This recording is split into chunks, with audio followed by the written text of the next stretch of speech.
All right, this month is Child Abuse Prevention Month, and organizations across the Treasure Valley are working to stop abuse and raise awareness. Cooper Morgan joins us in studio now. Cooper, what's their main message? Well, guys, their main message was first to do what they do best themselves, and that's listen. For the adults, listen when a child says something that doesn't feel right.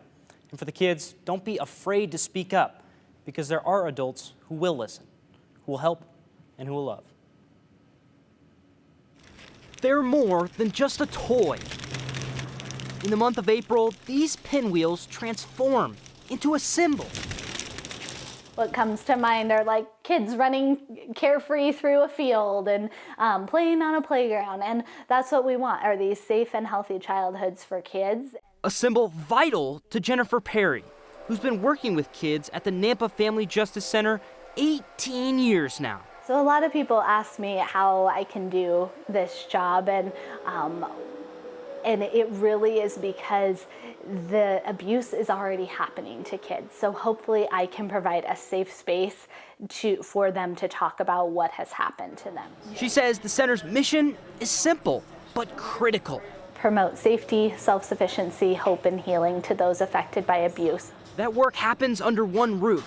Forensic interviews, counseling, medical exams, advocacy, and referrals, all supported by a multidisciplinary team of law enforcement, prosecutors, health, and mental health professionals. Just really a whole team of professionals coming together so that kids don't fall through the cracks.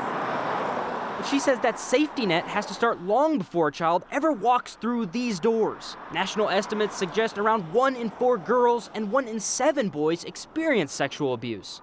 They say many children don't speak up right away, sometimes waiting years due to fear, shame, or worry about their families.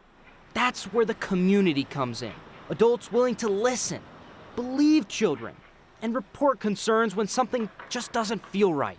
I also came from a rough home, and so knowing and relating to them. Mari Gonzalez works for the Advocates Against Family Violence in Caldwell. She helps children learn what's okay and what's not, traveling to schools throughout the Treasure Valley, trying to educate. We teach the youth about boundaries and what red flags to look for in a relationship, and that's not necessarily just a dating relationship. It could be a relationship like their parents, their friends, their teachers even. Inside the interview room, the work can be heavy, but it's the kids themselves and the messages they leave behind that keep Perry coming back.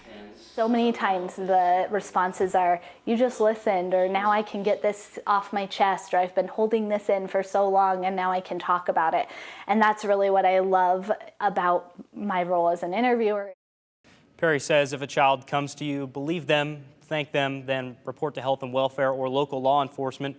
She says not to bombard the child with lots of questions because they can delay the right kind of help. If you want to submit a report or learn how, they'll be on our first full story at ktvb.com. But yeah, I've seen these a lot everywhere. These guys, everywhere around town. You guys, and this is just kind of something that An important reminder there, Cooper. Exactly. Thank you. Appreciate it.